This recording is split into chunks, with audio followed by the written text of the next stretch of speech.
ရောင်းအားတွေရိုဖိတ်ကြဆင်းရတဲ့အကြောင်းတရားကပါတယ်ဖြစ်မလဲမင်္ဂလာပါကျွန်တော်နာမည်ခင်မောင်ပါကျွန်တော်10စုနှစ်ကျော်ဆဲရ marketing လုပ်ခဲ့တဲ့အတွေ့အကြုံကရလာတဲ့တကယ်ထိရောက်တဲ့အယောင်ဗျူဟာတွေနဲ့ marketing ဗျူဟာတွေကိုမျှဝေနေတာပဲဖြစ်ပါတယ်။လွန်ခဲ့တဲ့နှစ်တည်းတုန်းကကျွန်တော်မွေးရဲမြေကိုပြန်သွားတဲ့အချိန်မှာတန်ခါလုပ်ငန်းတွေလုပ်နေကြတဲ့လူတွေရှို့တွေ့တယ်အဲ့ဒီမှာတော့ကြားပစားပိုက်ကွန်လို့ခေါ်တဲ့ကျွန်တော်တို့စီမှာဆိုရင်တော့အားထောက်ပိုက်ပေါ့နော်အဲ့ဒီပိုက်ကွန်ရဲ့ငါးဖမ်းတဲ့စနစ်ကိုကျွန်တော်တွေ့ခဲ့ရတယ်။အဲ့ဒီအထဲမှာ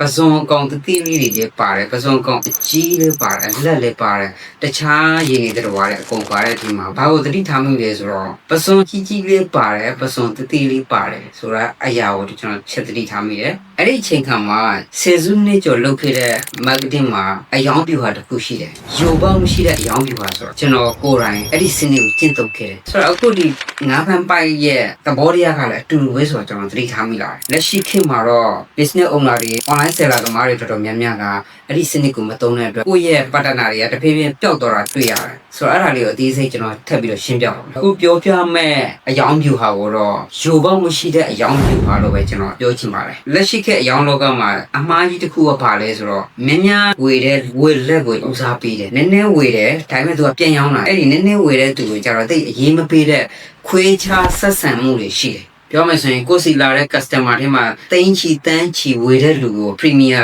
customer ပေါ့လေပစုံတုတ်ကြီးလို့သဘောထားကြတာပေါ့သူတို့ကတော့အရန်ကိုလည်းဂရုစိုက်ကြတယ်အိတ်ခံကျူးမွေးတာတွေအစားလုပ်ကြတယ်ဒါပေမဲ့ဈေးအနည်းငယ်ဝယ်တဲ့လူဒါမှမဟုတ်လာမေးရုံပဲရှိတဲ့ customer ကိုကြတော့စီးပွားရေးဆန်ဆန်ဆိုတဲ့ခေါင်းစဉ်အောက်မှာအေးဆက်ဆက်ပြစ်ပြထားတဲ့ကြတာကိုတွေ့ရတယ်ဗျာဒါကကျွန်တော်ရဲ့နှစ်ရှည်လများဆဲဟန်မာကတင်အတွေ့အကြုံရကတော့ဒါအကြီးမားဆုံးအမှားလို့ကျွန်တော်မြင်တာကျွန်တော်ဘဝတစ်လျှောက်မှာလည်းအသေးမွားလေးရစားရန်ကို view ဆိုင်ခဲ့ပါတယ်တဲ့မာကတင်တော့ကမှာဆဲစုနဲ့အတွေ့အကြုံရတော့ပစွန်စိတ်လေးလောက်တင်းငယ်တဲ့ customer တွေဝေလက်ကလည်းသူ့ရဲ့နောက်မှာရှိတဲ့လူအုပ်ကြီးကအရန်ကြီးမားတယ်ဆိုတာမျိုးကျွန်တော်သိရမယ်ပြောမှဆိုပစွန်စိတ်မှာလည်းသူ့ရဲ့နောက်မှာအုံလိုက်ကျင်းလိုက်ရှိတဲ့လူအဖွဲ့အစည်းဆိုတာရှိတယ်သူကတော့နည်းနည်းဝေကောင်းဝေလိမ့်မယ်ဆိုဒီသဘောပဲဒီသဘောကိုကျွန်တော်ရွာကိုသွားတဲ့အချိန်တော့တွေ့ခဲ့ရတယ်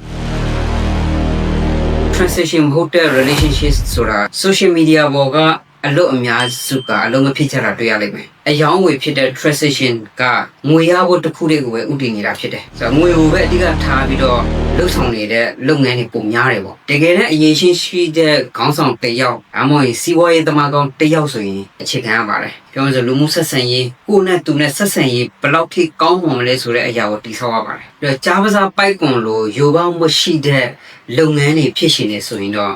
ပစွန်တုတ်ကြီးကိုလည်းတန်ဖိုးထားရမယ်ကြီးမားဆုံးဝေလက်ကိုလည်းတန်ဖိုးထားရမယ်ပစွန်တေးသေးလေးကိုလည်းလေးလေးဆဆဆက်ဆံရမယ်ဝေလက်တေးသေးလေးကိုလည်း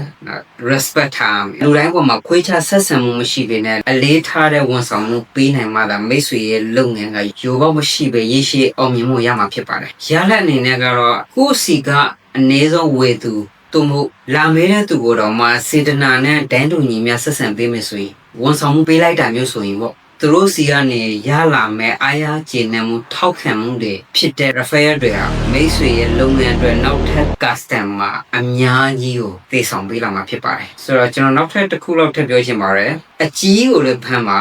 တိတိကိုလည်းလက်မလွတ်ပါနဲ့စေတနာမိတ်ဆွေလုပ်ငန်းအတွက်အကောင်းဆုံးပိုက်ကွန်ဖြစ်ပါတယ်မိတ်ဆွေတို့ရောကိုယ့်ရဲ့လုပ်ငန်းခွင်မှာပစွန်တို့ရောပစွန်စိတ်ရော